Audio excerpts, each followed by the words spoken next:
Entrevista.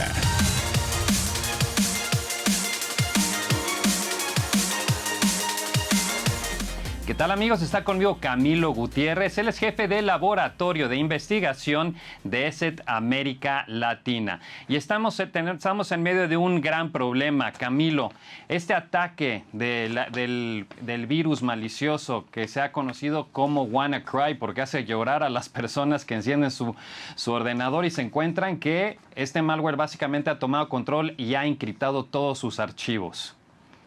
Así es, Luis Miguel. Bueno, muchas gracias por la invitación. Buenas noches. Sí, tienes toda la razón. Es un código malicioso que particularmente desde el viernes de esta semana pasada tuvo una gran propagación en diferentes empresas a nivel mundial. Y bueno, como bien decías, el fin último de este código malicioso era llegar al dispositivo del usuario y cifrarle toda la información que tenía almacenada en ese dispositivo. Es importante aclarar, no la robaba, no la extraía del dispositivo, sino que simplemente la dejaba cifrada dentro de la máquina y luego de esto le pedía un rescate al usuario. Entonces el usuario debía pagar, el rescate está alrededor de los $300, debía pagar para que le devolvieran supuestamente la información.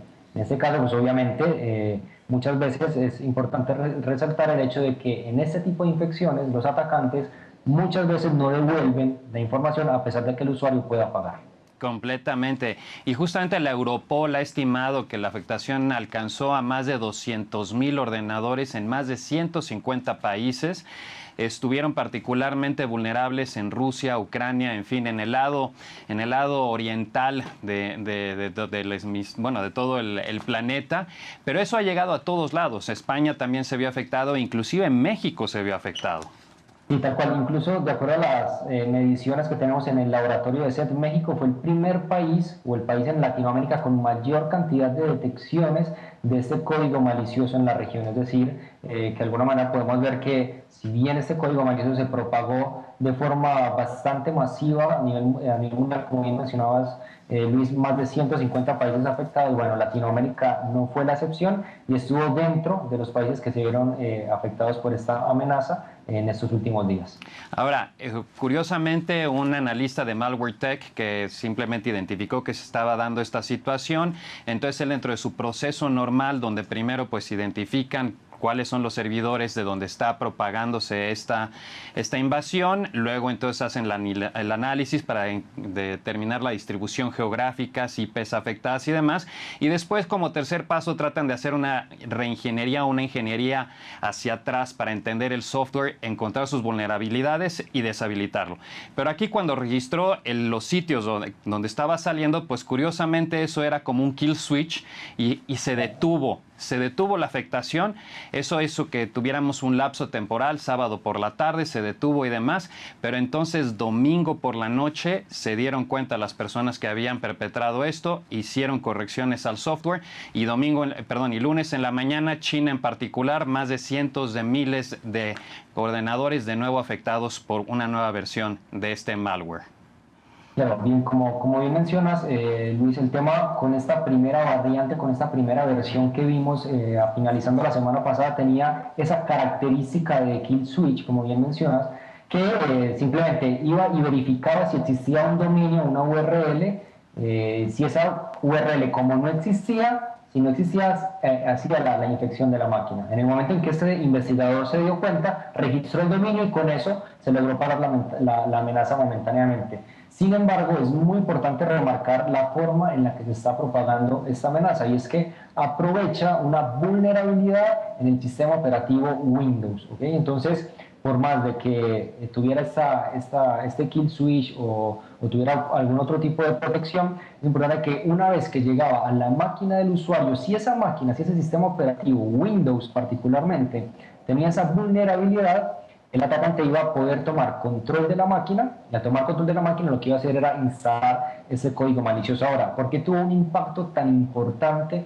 afectando a empresas a nivel mundial? Porque la característica de este ransomware era de un código malicioso del tipo gusano. Los gusanos lo que hacen es que llegan a un dispositivo y luego se propagan solos por una red, de tal manera que infecta a otros dispositivos. Entonces, en este caso es lo que hacía precisamente este código malicioso. Llegaba a una máquina dentro de la empresa y a partir de infectar esa máquina iba infectando otras asociadas en esa misma red. De esta manera, los atacantes lograron tener un gran impacto al propagar esta amenaza y obviamente aprovechando esta vulnerabilidad en sistemas operativos de Windows que, como sabemos, no es un misterio, es el sistema operativo más utilizado en dispositivos a nivel mundial, en computadoras a nivel mundial. Por supuesto, Camilo. Tenemos que ir a un corte, pero al regresar me gustaría que platiquemos un poco más de esta particularidad. La entrevista. Amigos, bienvenidos de vuelta. Continúo platicando con Camilo Gutiérrez, jefe del Laboratorio de Investigación de ESET América Latina. Camilo, antes de ir al corte mencionabas justamente este malware entra a través de una vulnerabilidad de Windows. Y esto es muy importante, porque no es un virus tradicional donde nos llega un archivo, lo abrimos y entonces al momento de hacer ese ejecutable es donde afecta nuestra computadora, sino simplemente este software proactivamente está buscando la vulnerabilidad y se está instalando donde encuentra a través de las redes.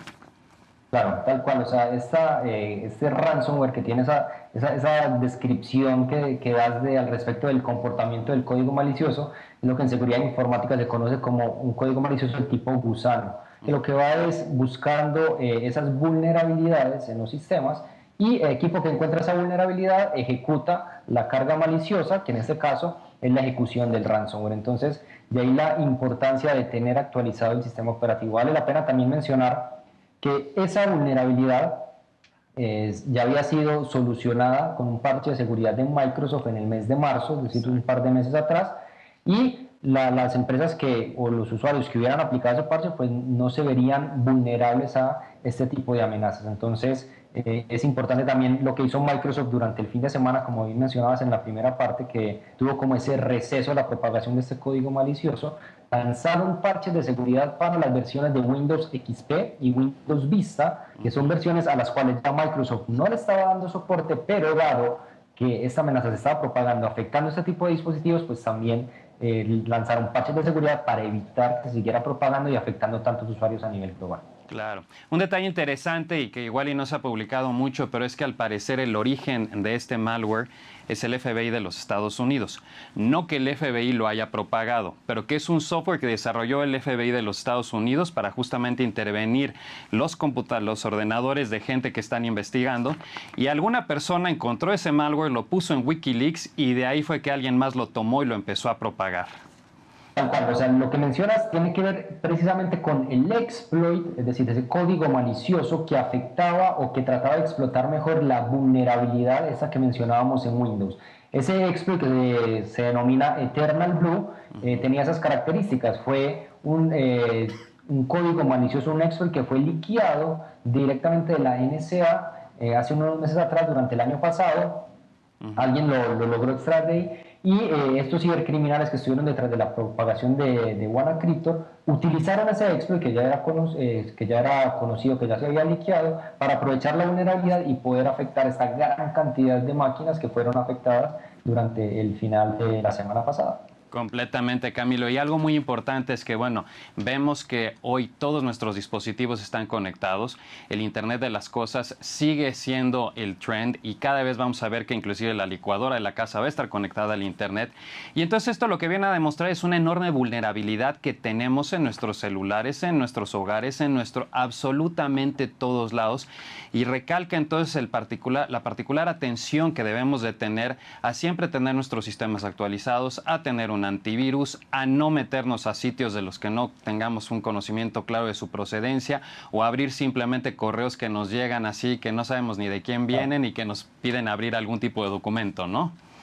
Sí, o sea, tal cual como mencionas, este tipo de amenazas, o sea, nosotros ya lo mencionamos en nuestro informe de tendencias al principio de este año, el hecho de propagarse códigos maliciosos del tipo ransomware va a ser una herramienta utilizada por los cibercriminales para afectar usuarios. ¿Y por qué? Porque eso es lo que a ellos les está permitiendo obtener algún tipo de ganancia económica. No podemos perder de vista el hecho de que para los cibercriminales esto es un negocio, desafortunadamente, que aprovecha la inseguridad que tienen muchas veces los usuarios al momento de manejar sus dispositivos. Entonces, en la medida que haya dinero de por medio, los cibercriminales van a estar ahí tratando de obtener ese dinero a costa de la información del usuario. Y como bien mencionabas, el hecho de mantener actualizados los sistemas, de tener una solución antivirus, un firewall, el tema de la educación como usuarios al respecto de cuáles son las amenazas, cómo se propagan, es un factor fundamental para poder garantizar la protección de la seguridad de la información. Así que, en últimas, el mensaje es este, que podamos conocer cuáles son las amenazas, cómo se propagan, cómo funcionan, para poder disfrutar de la tecnología, pero hacerlo de forma segura. Completamente. En particular, esa es su función y ofrece ese tipo de apoyos a todas las organizaciones e individuales que lo requieren. Quien quiera contactarlos, Camilo, ¿dónde lo puede hacer? A ver, nos pueden seguir en nuestras redes sociales, @ESETLA, en nuestra cuenta de Twitter. Ahí estamos publicando toda la información de las investigaciones que estamos sacando. Alguna información bastante interesante de este último hecho de WannaCrypto, cómo protegerse, cómo identificar si la computadora que estamos utilizando es vulnerable o no. Toda esta información la pueden obtener siguiéndonos directamente en nuestras redes sociales, @esetla.com, @esetla, y ahí nos pueden seguir y van a obtener toda la información. Excelente, Camilo. Pues muchas gracias por acompañarme, ¿eh? Bueno, a ustedes muchísimas gracias, Miguel. Hasta una próxima oportunidad. Gracias, hasta luego.